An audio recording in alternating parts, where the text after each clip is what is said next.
Bonjour Saint-Pierre-de-Clage. Messieurs, dames, première rencontre littéraire de l'après-midi. Le plaisir d'accueillir 6 auteurs des maisons BSN Press, Okama également, qui collaborent, et c'est l'actualité d'ailleurs, sur une nouvelle collection ensemble, une collection centrée polar. Pour rappel, BSN Press a environ 10 ans, un peu plus d'existence. Puis Okama, c'est 2019, donc une maison un peu plus récente. On ne dit jamais assez à quel point c'est important que des projets se créent, que des collaborations naissent, et puis que des auteurs viennent, et donc on est ravis de vous accueillir. N'hésitez pas à vous asseoir ici pour écouter cette rencontre. Cette collection dont je parlais, c'est la collection Ténébris, et puis nous aurons l'occasion là d'avoir vraiment de parler pendant une demi-heure à peu près d'écrits. Voilà, alors il y a toujours cette contrainte aussi. Oui, je vais continuer.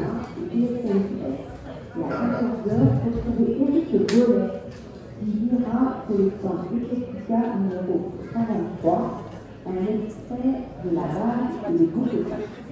À 14h, Éric Bollet, pour le temps Eclectica, une lecture d'un extrait de la base et des gouttes de pain. À 14h01, l'article 1 du festival, retrouvez les éditions Montagnard en compagnie de Paul. Nous allons faire un petit tour de présentation ici, avec Tiffany Schnogli, qui publie Agente spéciale en mission. Tiffany Schnogli, je vais vous passer directement le micro pour vous présenter votre dernière publication, celle-ci, et puis après nous irons sur des questions plus transversales. On va faire un petit tour de table. Je vous en prie, merci d'être là. Merci déjà pour l'accueil. Donc je m'appelle Tiffany, je viens d'avoir 34 ans. Ça fait depuis une dizaine d'années maintenant que je publie des romans toujours dans le style fantastique. Et puis j'étais d'abord plutôt publiée par des maisons d'édition belges, françaises et québécoises. Parce qu'au début, j'ai commencé à écrire. Il n'y avait encore pas beaucoup de maisons d'édition en Suisse qui s'intéressaient au fantastique. Mais depuis quelques temps, ça arrive enfin, d'où mon arrivée chez Okama. Et donc le livre chez Okama, c'est une romance fantastique qui se passe à Paris, avec une ange gardienne qui doit remettre de l'ordre dans la vie de son protégé, mais qui va malheureusement, en guillemets, tomber amoureuse de son protégé. Merci. Nous passons maintenant à un ouvrage, en fait, on peut parler d'ouvrage collectif, puisqu'il réunit 2 personnes ici présentes. Oui, 2 personnes. Cet ouvrage, c'est celui-ci. On est dans la collection Eyoka, qui est une collection des éditions Okama. Et puis, donc, Estelle Toliak. Voilà, j'avais peur de mal prononcer, mais bien sûr, Toliak. Ça doit être un nom issu de Normandie ou de... C'est un nom issu de mon imagination, parce que c'est un pseudonyme. Ah, excellent. Alors, dites-nous en plus. Oui. Ben, moi, je suis une autrice française, et donc j'ai été publiée dans des maisons d'édition françaises pour de la fantasy. Et la maison d'édition Okama est venue me chercher très récemment de l'autre côté de la frontière et m'a proposé de participer à cette anthologie avec un principe que j'ai trouvé vraiment très intéressant et très drôle et passionnant en termes d'écriture. C'est l'écriture à contrainte, et donc dans cette anthologie, il s'agissait de produire un récit plutôt de la veine fantastique, mais vraiment au sens large, et d'y glisser comme des petites pierres blanches des éléments imposés. Donc la contrainte littéraire, c'est les éléments qu'on a sur la couverture. Il fallait placer une dague celtique mystérieuse, un manoir en feu, des jumeaux, un hôtel avec un nom exotique et imprononçable. Et en tout cas, moi, j'arrive jamais du premier coup. Et voilà, il fallait jouer avec ça et créer des histoires. Et on est donc 5 auteurs et autrices, partis chacun dans notre version et notre manière d'agencer ces éléments. Tout à fait. Merci beaucoup Estelle, et donc Marie-Christine Horn, vous êtes aussi l'une des 5 autrices, auteurs. Bonjour madame, de cette anthologie. Au niveau de ces contraintes, est-ce que vous-même, c'était une première expérience dans ce registre? Est-ce que vous avez, au niveau des exemples qu'on a en tête, disparition d'une lettre par exemple dans un roman, est-ce que vous avez des inspirations, enfin des auteurs que vous admirez dans ce registre-là, et pourquoi vous y êtes prêté? Donc, non, effectivement, pour moi, c'était tout nouveau. Il y avait plusieurs challenges à ce niveau-là, notamment effectivement de l'écriture sous contrainte, j'en avais jamais pratiqué auparavant, du fantastique non plus, mais la grande contrainte était surtout en termes de délai, puisque c'était... on a un petit peu décidé j'ai un petit peu décidé de participer à cette anthologie un vendredi soir assez tard. parce qu'il fallait, on discutait de cet ouvrage-là, dont je connais Laurence Mallet non seulement comme éditrice mais également comme amie, et donc elle était un peu embêtée avec ce recueil parce qu'il lui manquait une nouvelle, et c'était un vendredi soir tard, au samedi matin tôt, je dis c'est ok, je te le fais. J'ai dit tu veux pour quand? Elle m'a dit dans 2 semaines, j'ai dit d'accord. Et puis voilà, donc c'est parti comme ça, mais j'ai trouvé ça, effectivement j'ai trouvé le principe très rigolo, très marrant, et c'était pour moi aussi un challenge personnel de pouvoir écrire sur un thème donné avec des contraintes pour chaque, qui sont les mêmes pour chaque auteur, qui laisse quand même une certaine liberté en termes de genre, mais qui demande quand même une certaine de ne pas s'éparpiller.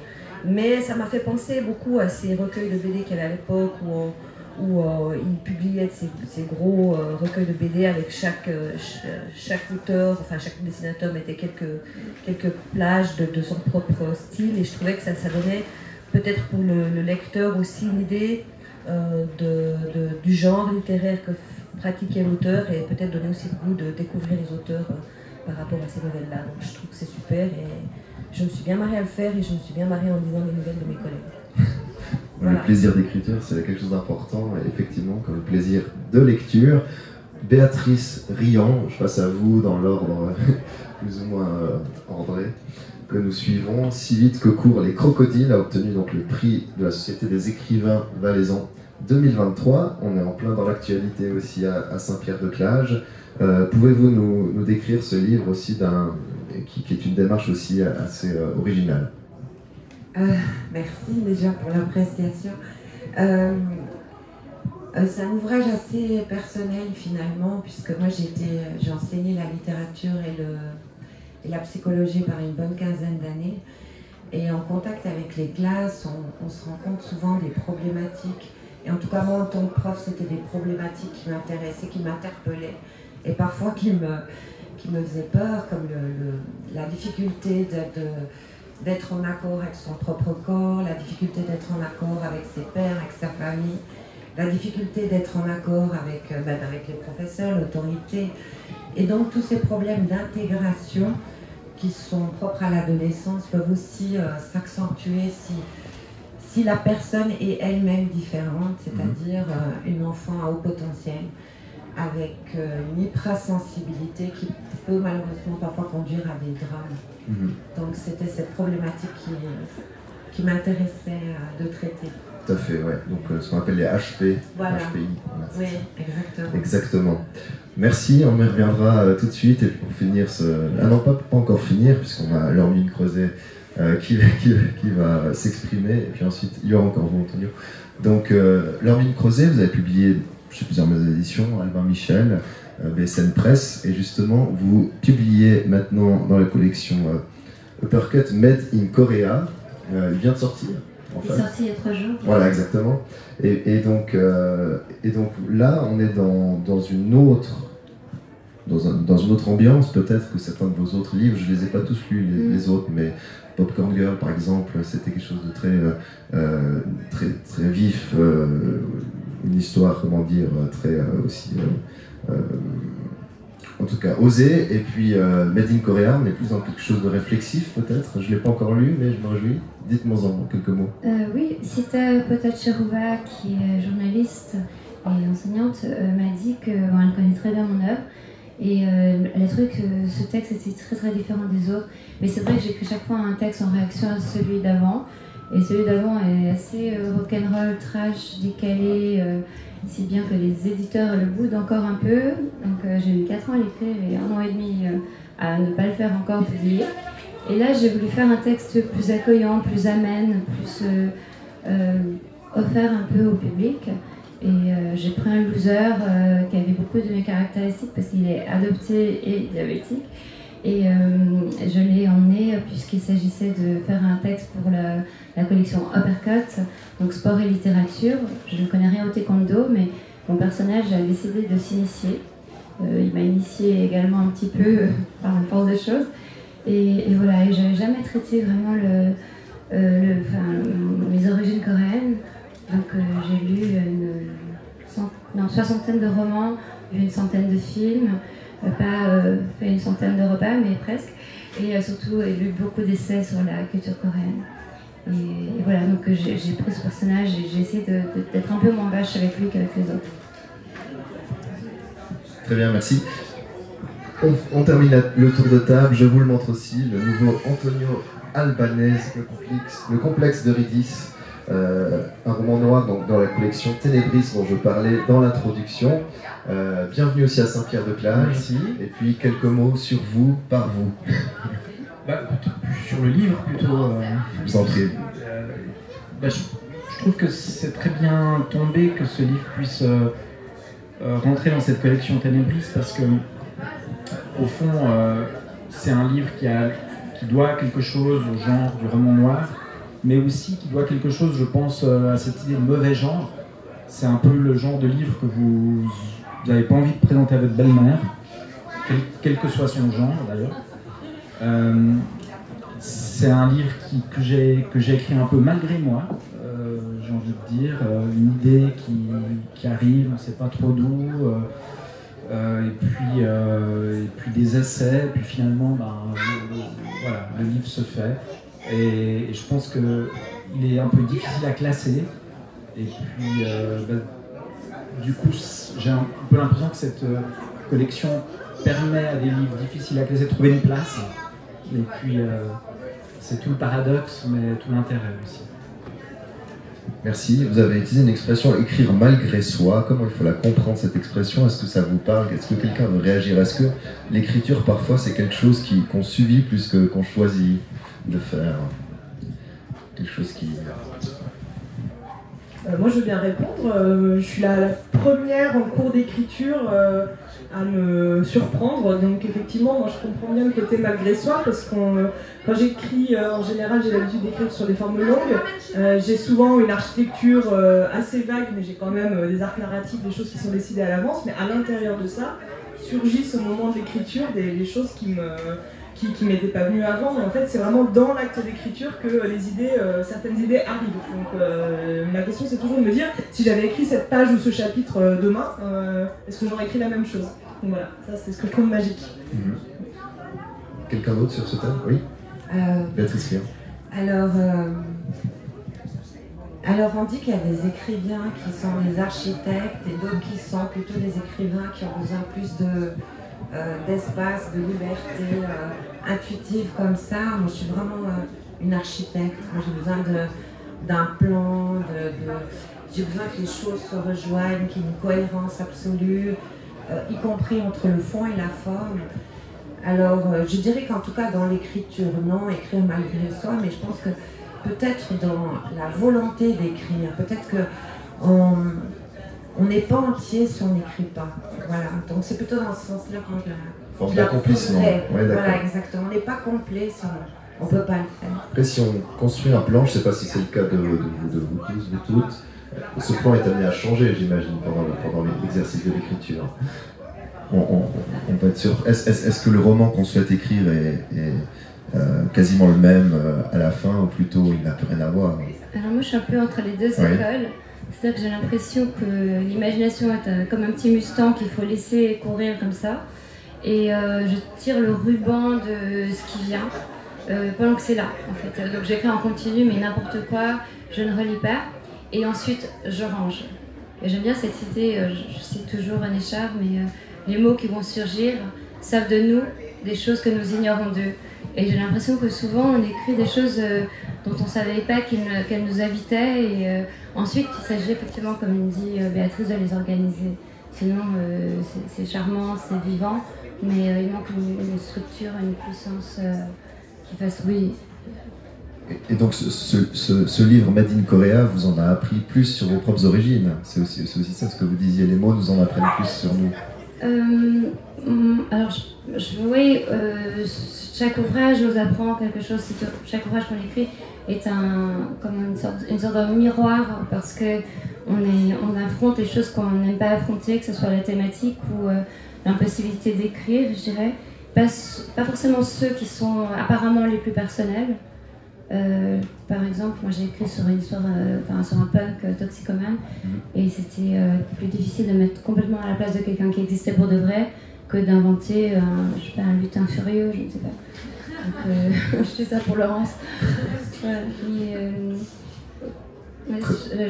Oui, je pense qu'on se découvre parfois juste par sa persévérance ou le besoin de se relire alors qu'on n'en a plus envie, moins à la thématique. Vous voulez réagir à ce qu'on a dit sur l'écriture malgré soi? Est-ce que ça vous parle? Pas du tout. Ouais, j'ai peut-être une traduction différente de l'écriture malgré soi. C'est probablement d'écrire des choses auxquelles on n'adhère pas forcément. Je dirais que c'est le plus compliqué d'écrire sur des thématiques qui ne sont pas proches ou qu'on n'arrive pas forcément à comprendre ou à accepter ou à tolérer. Je pense qu'on fait ça beaucoup dans le roman noir, parce qu'on doit aussi pouvoir se mettre dans la peau de personnages imbuvables ou habitables, mais c'est important aussi de pouvoir le faire et pour exprimer des idées, parce que sinon on a toujours un même point de vue, une pensée unique et toujours la vision d'une thématique par un prisme commun.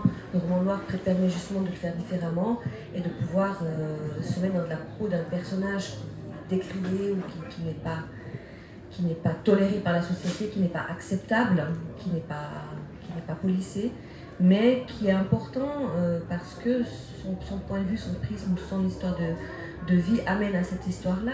Et je pense que justement cette collection Ténébris et le roman noir en particulier permettent de le faire. Aussi dans l'optique d'une fresque sociale, même d'une critique sociale, parfois dans le roman noir, on dit souvent que... c'est pas parfois, c'est obligatoire. Est-ce vraiment obligatoire?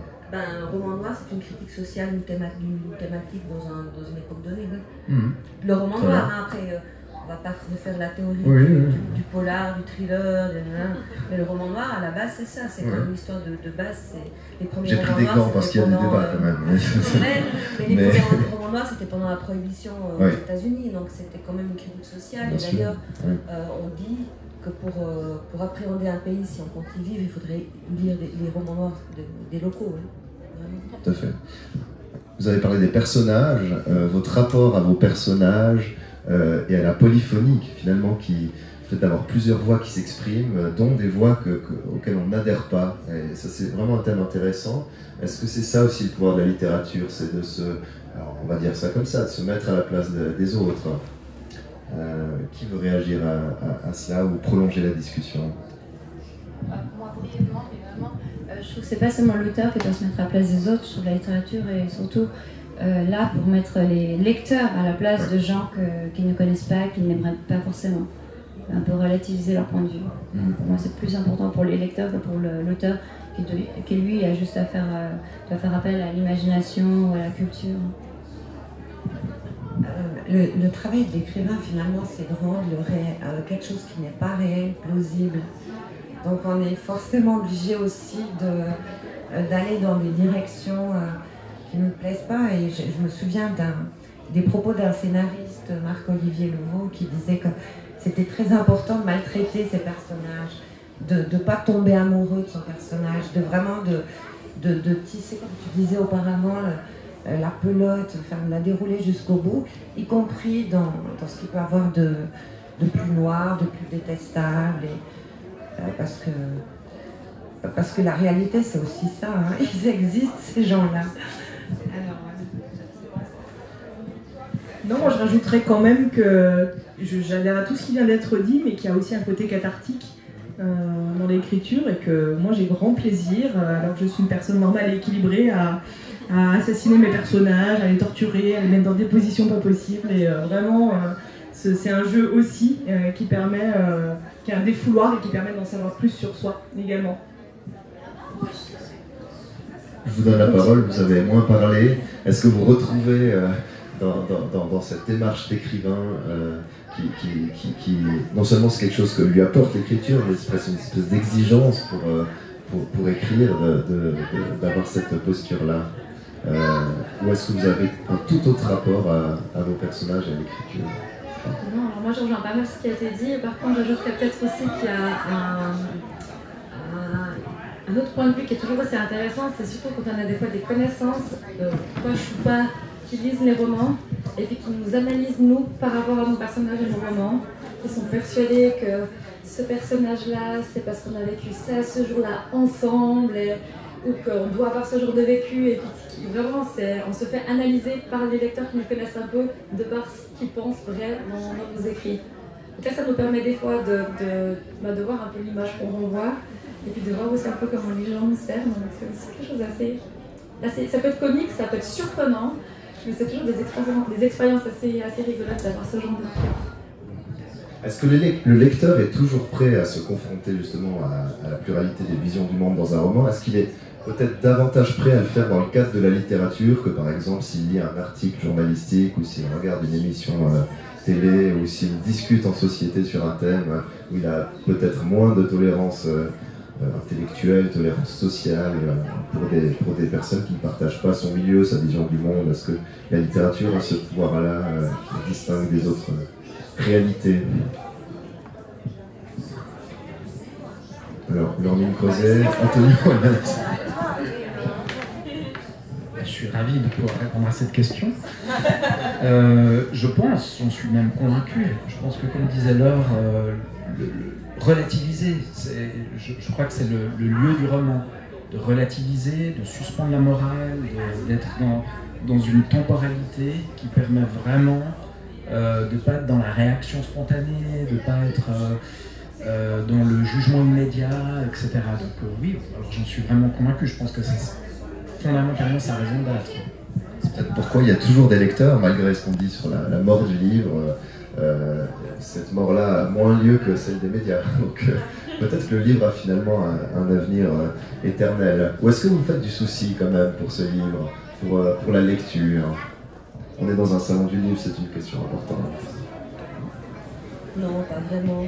La discussion du support est une discussion qui revient régulièrement, mais enfin, je crois que peu importe le support, la notion du livre même, de la création d'histoire, elle va rester. C'est depuis la nuit des temps, même lorsque l'objet livre n'existait pas, il y avait des conteurs qui se déplaçaient de bled en bled pour raconter des histoires au du village.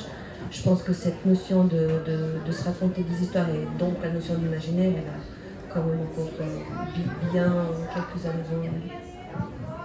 Oui. Ok. Une unanimité là, ça va pas. mais c'est un peu comme quand on posait la question de savoir si on pouvait remplacer un prof par un cours en Zoom. Et quand on a vécu cette période assez terrible du Covid, eh bien on s'est rendu compte de la souffrance des élèves qui n'avaient plus contact. Donc le livre c'est un peu la même chose. Oui, il y a des tablettes, il y a des trucs, mais il n'y a rien qui remplace l'objet. Qu'on a écorné, qu'on a annoté, qu'on peut offrir, qu'on peut prêter. Et je suis aussi confiante dans l'avenir des médias parce que dans des périodes troubles comme par exemple les guerres, on a besoin de gens qui nous rapportent les choses de façon objective. Il ne faut pas désespérer. Moi, je crois. Oui, moi je voudrais rajouter que je suis enseignante également et que je fréquente donc de jeunes élèves. Des élèves de 11 à 15 ans au collège en France, et donc je trouve qu'il y a beaucoup de lecteurs parmi eux, des dévoreurs de livres, et je pense que le renouveau est assuré. J'ai aucun souci sur l'avenir de la littérature, quel que soit son support. Ça peut passer aussi par des formes numériques qui sont nouvelles, mais je suis vraiment intimement persuadée qu'il y a un lectorat très énergique devant nous. Bon, alors l'espoir d'Estelle Toliac. Le temps passe vraiment beaucoup trop vite. J'aimerais juste rappeler ce qu'ont écrit ces auteurs qui parlent bien de leur livre, je trouve, et de l'exercice littéraire, et que vous pourrez aller rencontrer encore au stand à côté pour vous faire dédicacer leurs ouvrages. J'aimerais rappeler donc cet ouvrage collectif, une démarche très intéressante avec des contraintes d'écriture qu'on trouve en couverture. Comment doit-on prononcer? Reitingur? Reitingur Hotel. Une dague, ok, merci beaucoup. On a une lectrice qui est présente aussi à côté si jamais. Donc ce sont des textes de Stéphanie Glacé, Marie-Christine Horn qui est ici, Olivier May, Fabrice Pittet et Estelle Toliac. Nous avons ensuite Sibit Cocourt, Les Crocodiles de Béatrice Rian, qui est ici au centre. Made in Korea de Lormium Crozet, juste à côté. Tiffany Schnevely à côté de moi, agente spéciale en mission. Et puis, pour terminer, de l'autre côté de la table des chaises, le complexe d'Eurydice d'Antonio Albanese. Merci infiniment pour ce rendez-vous improvisé. Et puis, vraiment, bonne suite d'après-midi, vu la littérature.